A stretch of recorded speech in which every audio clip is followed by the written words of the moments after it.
अस्सलामु अलैकुम वरहमतुल्लाहि वबरकातुह। बिस्मिल्लाहिर्रहमानिर्रहीम। अल्हम्दुलिल्लाह वस्सलातु वस्सलामु अला रसूलिल्लाह व अला आलिहि व अस्हाबिहि अजमाइन। ईद उल अज़हा के अहकाम व मसाइल पार्ट नंबर 8।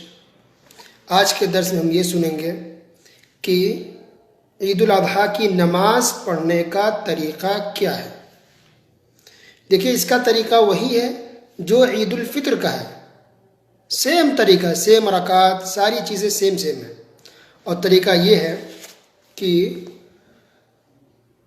ईद उल फित्र की नमाज और ईद उल अज़हा की नमाज, दोनों नमाजें दो दो रकात है, बस सिर्फ 2 रकात है। पहले नमाज पढ़ी जाएगी, उसके बाद खुतबा दिया जाएगा। खुतबा पहले नहीं है। रसूलुल्लाह सल्लल्लाहु अलैहि वसल्लम पहले नमाज पढ़ाते थे, उसके बाद खुतबा देते थे। इसके लिए अजान नहीं दी जाती है और न ही इसके लिए कोई इकामत है। बगैर अजान और बगैर इकामत के ये नमाज पढ़ी जाती है। और तरीका इस तरह से है कि पहली तकबीर की जाएगी, पढ़ी जाएगी अल्लाहु अकबर, ये कह के नियत बांधे इमाम और मुक्तदी सारे लोग। पहली तकबीर को तकबीर इहराम कहते हैं। तकबीर इहराम पहली तकबीर कह लें। उसके बाद दुआए सना पढ़िए, जो आम नमाजों में दुआए सना पढ़ते हैं वो दुआ पढ़ लें।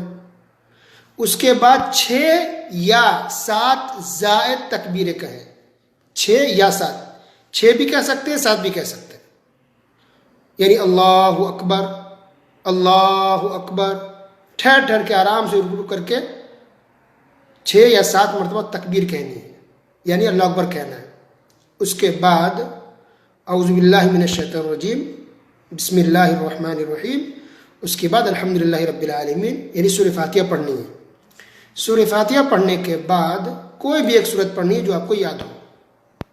और सुन्नत यह है कि सूरह फातिहा के बाद सूरह आला पढ़ी जाए, यानी सब्बिहिस्म रब्बिकल आला, या फिर सूरह काफ पढ़ी जाए। ये सुन्नत है। अगर ये 2 सूरतें आपको अगर याद नहीं है तो जो सूरत आपको याद हो, कोई भी सूरत आप पढ़ सकते हैं। इसके बाद रुकू करेंगे। रुकू का तरीका सेम है। सजदा करेंगे, सजदा का तरीका सेम है। एक रकात मुकम्मल करके जब आप दूसरी रकात के लिए खड़े हों तो दूसरी रकात में खड़े होकर के 5 मरतबा अल्लाह अकबर कहेंगे। ज़ायद तकबीरें 5 है। अल्लाहु अकबर, अल्लाहु अकबर, 5 मरतबा अल्लाह अकबर कहेंगे।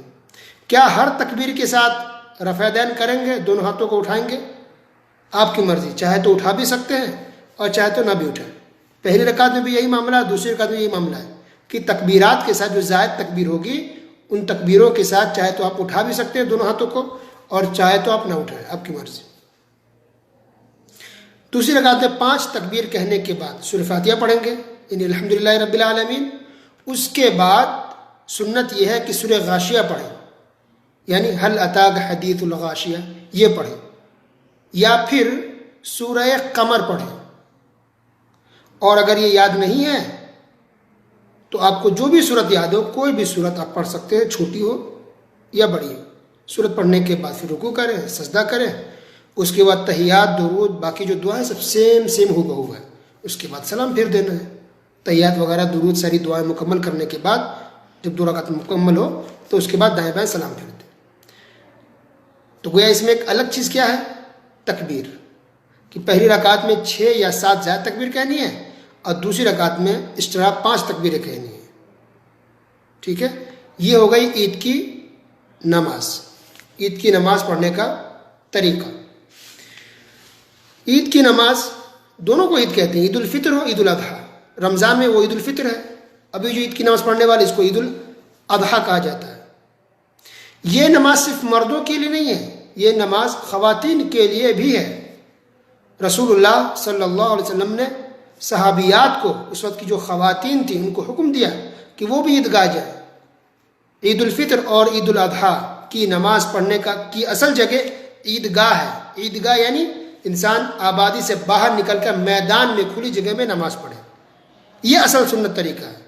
लेकिन अगर कोई मजबूरी है, बारिश का मसला है, या अभी लॉकडाउन है, या फिर हुकूमत, सरकार, गवर्नमेंट किसी मुल्क की अगर परमिशन ना दे बाहर निकलने की, तो इंसान मस्जिद में पढ़ ले।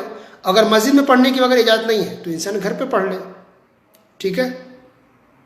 लेकिन अगर ये नमाज घर पे पढ़ी जाएगी पाबंदी की वजह से या उज़्र की वजह से इंसान अगर नहीं जा सका बाहर, और अगर आप ईद की नमाज घर पे पढ़ते तो फिर यहाँ खुतबा आपको नहीं देना है, सिर्फ नमाज पढ़ लें 2 रकात काफ़ी है, यहाँ पर खुतबा नहीं देना है। जब नमाज बाहर पढ़ी जाएगी मस्जिद में या ईदगाह में तो वहाँ ईद की नमाज पढ़ने के बाद खुतबा भी दिया जाएगा। क्या ईद की नमाज से पहले या बाद में कोई नफिल सुन्नत है? नहीं, न पहले कोई सुन्नत है न बाद में कोई सुन्नत नफिल है, कोई नमाज नहीं, सिर्फ 2 रकात नमाज है बस।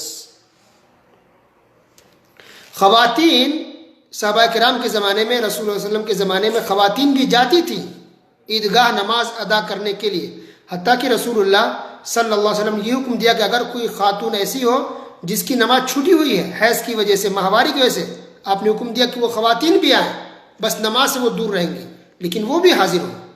इससे अंदाज़ा लगाइए कि ख़वातीन को भी गोया कि नमाज में हाजिर होनी चाहिए, जानी चाहिए। अल्लाह के रसूल सल्लल्लाहु अलैहि वसल्लम जब मदीना तशरीफ़ लाए थे तो देखा कि वहाँ लोग 2 दिन खुशियाँ मनाते हैं। प्यारे नबी सल्लल्लाहु अलैहि वसल्लम ने इरशाद फरमाया, क़द अब्दलकुमुल्लाहु बिहिमा खैरन मिनहुमा यौमन नहर व यौमल फ़ित्र, कि अल्लाह ताला ने इन 2 दिनों के बदले में 2 बेहतर और इससे भी अच्छा दिन दिया है, और वो है ईद उल अज़हा और ईद उल फ़ित्र। तो इस्लाम के अंदर 2 ही ईद है, ईद उल फ़ित्र जो रमज़ान में है और ईद उल अज़हा जो भी आने वाला है जिसमें लोग कुर्बानी करते हैं, ये 2 ही ईद है, तीसरी चौथी कोई ईद नहीं है। लिहाजा जो लोग पैदाइश का ईद मनाते हैं यानी खुशियाँ मनाते हैं, बर्थडे मनाते हैं, सालगिरह मनाते हैं, कुछ लोग शादी की सालगिरह मनाते हैं, कुछ लोग मदर डे मनाते हैं, माँ का दिन, टीचर डे, ये डे वो डे, बहुत सारे डे लोग मना रहे हैं, ये सब सही नहीं है।